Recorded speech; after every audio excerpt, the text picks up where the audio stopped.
el espacio es un lugar extraño en el que la capacidad de los seres vivos se pone al límite.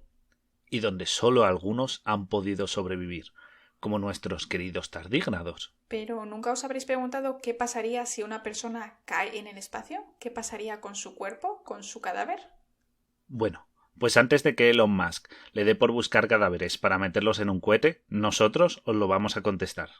Así es, en este programa de Miniciencia vamos a contestar qué ocurriría con un cadáver en el espacio. Somos Laura y Guille y este es un nuevo programa del Camarote Darwin, así que bienvenidos y empezamos.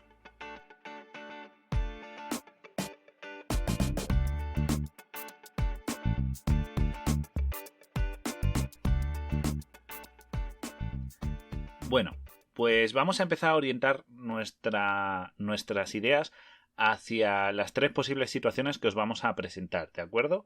En las que vamos a tener un cadáver en distintas condiciones y vamos a ver qué es lo que ocurre cuando se enfrenta al vacío, ¿de acuerdo? Bueno, pues vamos a coger los tres sujetos de prueba que vamos a utilizar. En este caso no nos importa tanto sus condiciones físicas ni tal, porque lo que nos importa es el medio al que se van a exponer o la manera en que van a quedar expuestos al vacío. El sujeto número 1 va a ser una persona que vamos a lanzar al vacío totalmente desnuda y vamos a ver qué es lo que ocurre al tener un cuerpo sin ninguna protección expuesta al espacio, al vacío del espacio. ¿De acuerdo? Por otra parte vamos a tener al sujeto número 2 al cual le vamos a meter en un traje espacial con su soporte vital y lo que vamos a hacer es que fallezca dentro del traje y vamos a ver qué ocurre con su cadáver una vez que ha fallecido. ¿De acuerdo? Y por último pasaríamos al sujeto número 3 que tendría un traje con soporte vital, como bien hemos dicho, igualito al del caso número 2, pero en este caso lo que ocurre es que vamos a dañar ese traje, vamos a causarle algunos daños para que sufra una despresurización y una descompresión y se quede expuesto al vacío del espacio, pero de una manera más lenta, ¿de acuerdo? No tan súbita como el caso 1 en el que hemos puesto directamente una persona desnuda lanzada al vacío con todas sus consecuencias, sino que este se verá expuesto poco a poco, ¿de acuerdo? Y vamos a verlo en ese orden y de manera comparativa. Así es. Pero antes, para poder entender qué ocurre, vamos a dar una clase muy básica de anatomía y fisiología para que estemos todos en el mismo punto. Entonces, lo primero y lo más obvio es saber que nuestro cuerpo está compuesto en un 70% de agua. Y esto es normal y ocurre en todos nosotros. Es muy importante mencionar también que somos seres huecos, es decir, no estamos completamente llenos de tejido, tenemos cavidades que están llenas de gases, no solo los pulmones, sino también el tracto digestivo, sin olvidar que también nuestra sangre tiene gases en suspensión, en el líquido. Y además es muy muy importante, lo más importante de todo, es nuestra gran cantidad de flora bacteriana. Habita en nosotros y convive con nosotros hasta la muerte. Entonces, todos sabemos que esta flora se encuentra principalmente en nuestro tracto digestivo, pero también está en la piel. Entonces, estos seres microscópicos aprovechan y nos descomponen mientras nos descomponemos y se alimentan de nuestro cuerpo, de nuestros restos. Entonces, solo era para puntualizar que estos elementos van a ser claves para entender este programa y qué fenómenos le pueden ocurrir al cuerpo del astronauta accidentado. Así que, Guille, ponnos en situación. Bueno, pues sabiendo esto vamos a mandar a nuestro primer sujeto al vacío, ¿de acuerdo? Va a ir sin ningún tipo de traje espacial, va a ir desnudo y lo soltamos al vacío. En primer lugar, no hace falta explicar que en el vacío una persona no va a sobrevivir más allá de unos 10 segundos. Aunque, según la guía del autoestopista galáctico, una película y una serie de libros bastante entretenidos, nos decía que si te llenan los pulmones de aire puedes aguantar hasta 30 segundos. Y la verdad, siento deciros que la guía estaba bastante equivocada, porque nuestra resistencia al vacío no reside en cuánto aguantamos la respiración. Es más, incrementar la cantidad de gases en nuestros pulmones es algo contraproducente. La clave está en la presión interna y externa del cuerpo, y para ello hay que recurrir al principio fundamental de los gases, según el cual los gases tienden a expandirse y a ocupar todo el espacio disponible. Entonces, con esta situación lo que ocurre es que la diferencia de presión existente hace que nuestros gases del interior de nuestro cuerpo pasen al exterior debido al gradiente existente. El gradiente existente está basado en la presión entre nuestro interior y el exterior, siendo en nuestro interior aproximadamente una presión similar a la atmosférica, ¿vale? De 1013 milibares, mientras que en el vacío se considera que la presión existente es de 10 elevado a la menos 7 o prácticamente 0 milibares. Entonces, este enorme gradiente hace que todos nuestros gases pasen del interior al exterior. Y es que esta salida, como bien he dicho, es muy violenta, porque no solo hay que pensar en los pulmones y en el tracto digestivo, que es donde tenemos una gran parte de los gases, sino también los gases que están en suspensión en nuestra sangre, lo cual va a causar la rotura de numerosos capilares y con ello bastantes hemorragias internas que son letales. Por otra parte, también hemos de mencionar la temperatura del vacío, que es de unos 2,73 grados Kelvin, que si no manejáis mucho la escala os diré que son 270 grados Celsius bajo cero, lo cual supone una congelación prácticamente instantánea del cadáver. Así que lo que ocurriría con este cadáver es que fallecería en unos segundos, como he dicho, este sujeto fallecería en unos segundos y pasaría, no lo notaría porque colapsaría de manera muy rápida, ¿de acuerdo? Y acabaría momificado instantáneamente debido a estas bajas temperaturas y a esta expulsión de los gases, ¿de acuerdo? Y quedaría preservado eternamente mientras flota en el vacío. Y, por supuesto, no habría ninguna descomposición porque estas condiciones tan adversas impiden cualquier actividad microbiana. También habría que pensar que este cadáver que se encuentra flotando en el vacío se habría expuesto a una enorme cantidad de radiación cósmica sin ningún tipo de filtro. Pero, como bien hemos dicho, estaría ya momificado y no tendría ninguna clase de microbiota presente, con lo cual no sufriría esos daños de una manera tan directa porque ya estaría fallecido, ¿no? Y esa microbiota, como hemos dicho, por el frío y por el vacío no podría desarrollarse. Aún así, lo que sí que podría llegar a causar una radiación tan directa, porque pensad que en esta radiación se incluiría radiación gamma, lo que podría llegar a ocurrir a este cadáver es que sufriría ciertas quemaduras por esa radiación, ¿de acuerdo? Pero quemaduras no en el sentido de arder, de combustión, sino quemaduras pues por esa radiación, muy similares a las que ha ocurrido pues en algunas catástrofes por radiactividad, ¿no? Algo parecido a lo de Chernobyl, pues ese tipo de quemaduras, ¿de acuerdo? Pero no sería relevante a la hora de hablar de la evolución de este cadáver en el vacío. Así que ese sería el primer sujeto y creo que vamos a pasar al sujeto número 2, ¿verdad, Laura? Pues sí, vamos al sujeto número 2. Recordemos que este sujeto lleva un traje perfectamente presurizado y, bueno, de repente le da un infarto, ¿vale? Lo importante no es cómo muere, pero, bueno, queremos saber qué ocurriría con su cuerpo. Entonces, la clave del traje espacial es que tiene una capacidad para ofrecer, obviamente, un soporte vital durante un tiempo determinado. Y bueno, nuestro desafortunado sujeto número 2, pues vamos a utilizar para este ejemplo el traje que llevó Neil Armstrong en la misión del Apolo 11 en el 69. Sí, claro, el traje que pisó la Luna. Y bueno, este traje es antiguo, pero es muy resistente, obviamente, si lo utilizaron en la Luna por algo sería. Este traje tenía varias capas y de distintos materiales para proteger al usuario de las radiaciones cósmicas, esto es muy importante, y también de las temperaturas extremas, que fue el primer problema que sufrió el sujeto número 1. Lo más importante es que este traje pueda mantener una atmósfera interior, para que no estemos en situación similar a la situación número 1. Y esta capacidad de mantener al interior del traje con oxígeno en este traje era de 115 horas, ¿vale? Entonces, si el cadáver está fresco, es decir, simplemente se muere pues, por un infarto, empezaría la descomposición por las bacterias aerobias y anaerobias facultativas que tenemos en nuestro cuerpo, como por ejemplo Lactobacillus, Veillonella, Prevotella, Streptococcus, etcétera, etcétera. Estas serían las que ocurrirían primero.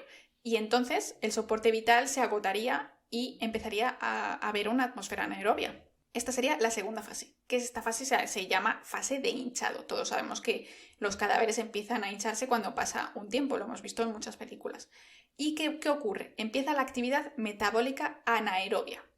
En esta fase se acumulan gases como el ácido sulfídrico, dióxido de carbono e incluso metano.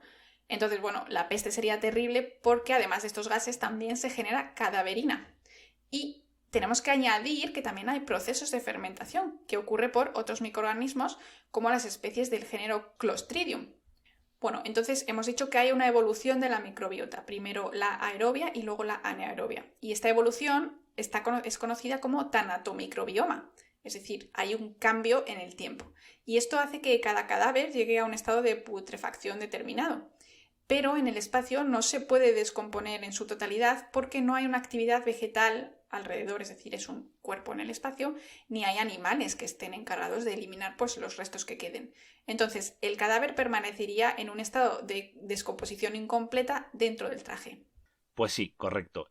Pero, ¿qué ocurriría si llegáramos a una situación intermedia entre el primer sujeto y el segundo? Bueno, pues esta situación sería de que nuestro sujeto número 3 llevaría un traje de astronauta, como el del caso 2, pero en este caso el traje sufriría daños, ¿de acuerdo? Vamos a poner que se rasgara alguna parte y quedara expuesto, y entonces empezaría un proceso de descompresión y despresurización del mismo.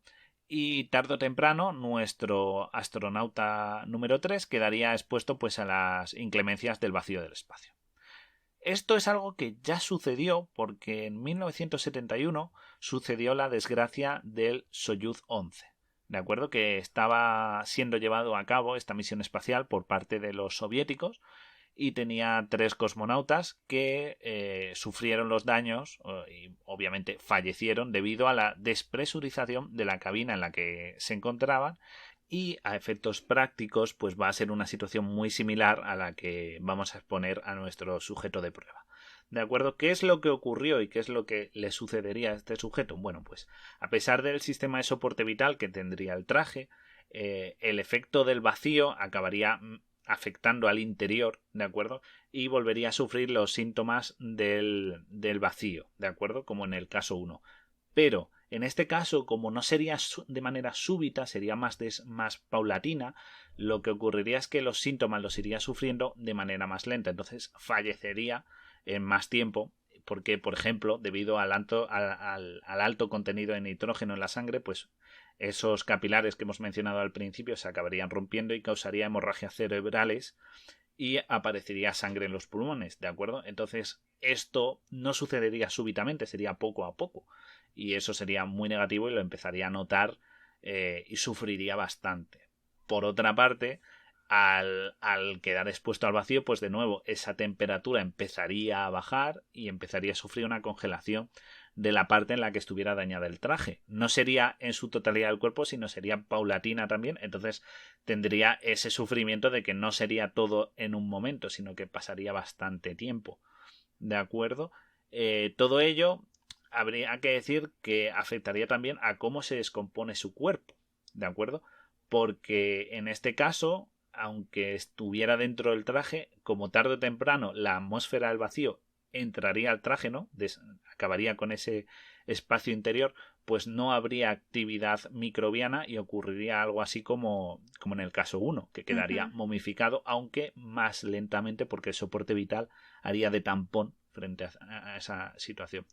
Y es que la verdad es una de las peores situaciones porque tal y como reveló la autopsia de los cosmonautas de la Soyuz 11, el estado de momificación sería más lento y sufriría, aunque cuenta la leyenda que debido a esta situación se les quedó una sonrisa a los cosmonautas, y en verdad es una leyenda urbana que lo creó el propio régimen de esa época, que era el soviético, para convencer de que pues no sufrieron tanto, pero es mentira. Esta gente se momificó de una manera muy lenta y se los encontró así cuando llegaron a la Tierra, con lo cual la verdad sufrieron mucho y lo pasaron bastante mal antes de morir. Así que es el peor caso, el sujeto número 3. Pues sí, Guille, espero que no nos pase eso en nuestro viaje a Marte. Pero bueno, es que hay una cosa que tiene que ocurrir después, y es que cuando estos cadáveres estén en el vacío, llegará un momento en el que se van a ver atraídos por ondas gravitatorias de objetos que están en el espacio. Digamos, en nuestro sistema solar puede ser el Sol, un planeta como la Tierra o incluso la Luna. Entonces, dependiendo de si están más cerca o más lejos, acabarán en un lugar o en otro. Obviamente, si acaban en el Sol, pues ¡puf! Se acabó. Todos sabemos lo que ocurre. Pero cuando entran a distintos planetas o satélites que tienen distintos niveles de atmósfera, distintas densidades de atmósfera, lo que va a ocurrir es que puede que acaben en cenizas. Es decir, el rozamiento de los cuerpos al atravesar las capas altas de la atmósfera pueden alcanzar temperaturas muy altas y en el caso de la Tierra puede llegar hasta 1500 grados Celsius. Entonces es un horno crematorio para nuestros 3 astronautas fallecidos. Sin embargo, en ciertas lunas que tienen como la nuestra, digamos, por ejemplo, que tienen una atmósfera muy, muy ligera, casi inexistente, lo que ocurriría es que se estrellarían contra la superficie de ese cuerpo, que se acabarían estrellando contra este cuerpo celeste, ¿no?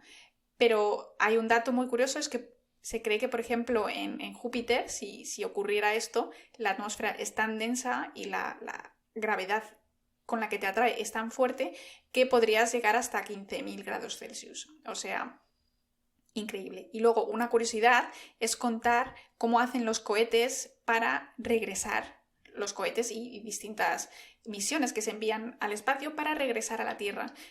Y es que los ingenieros, cuando están diseñando estos cohetes, lo que hacen es añadir unas capas exteriores que son un escudo térmico, es así como se denomina, y son varias capas de materiales que se destruyen al volver a entrar en la atmósfera. Estas, al destruirse, disipan el calor hacia afuera y luego además en las capas internas tenemos unas aleaciones de metales que son un poquito más resistentes a los cambios térmicos, de manera que se produce un aislamiento en la parte de dentro de la cabina. Efectivamente, así es como funcionan los cohetes durante la reentrada, como bien has contado. Y la verdad es que esto ha sido un programa, yo creo, muy curioso, porque es una situación muy hipotética que la gente se plantea, pero la verdad es que es muy difícil encontrar que alguien te explique qué es lo que pasa, y hoy creo que lo hemos conseguido con estos ejemplos que hemos enseñado. Así que de momento nada más por hoy. Esperemos que os haya gustado y entendáis un poco más el riesgo al que se exponen los astronautas cuando trabajan en el espacio, en la Estación Internacional, por ejemplo. Son muy valientes. Exacto. Y nada más por hoy, como bien he dicho. Este ha sido un programa más de Miniciencia del Camarote de Darwin. Recordad, hemos sido Laura y Guille. Dadnos muchos likes, compartidnos, seguidnos en redes sociales. Tenemos TikTok, en el que está Laura, tenemos Instagram, también estamos en YouTube, por si lo queréis compartir por ahí, y haremos Twitch, que os comunicaremos por redes sociales, así que estad atentos. Y muchas gracias por estar ahí, como siempre, queridos polizones. Y recuerda, somos tu emisora clandestina a bordo del Beagle. Hasta la próxima. Adiós.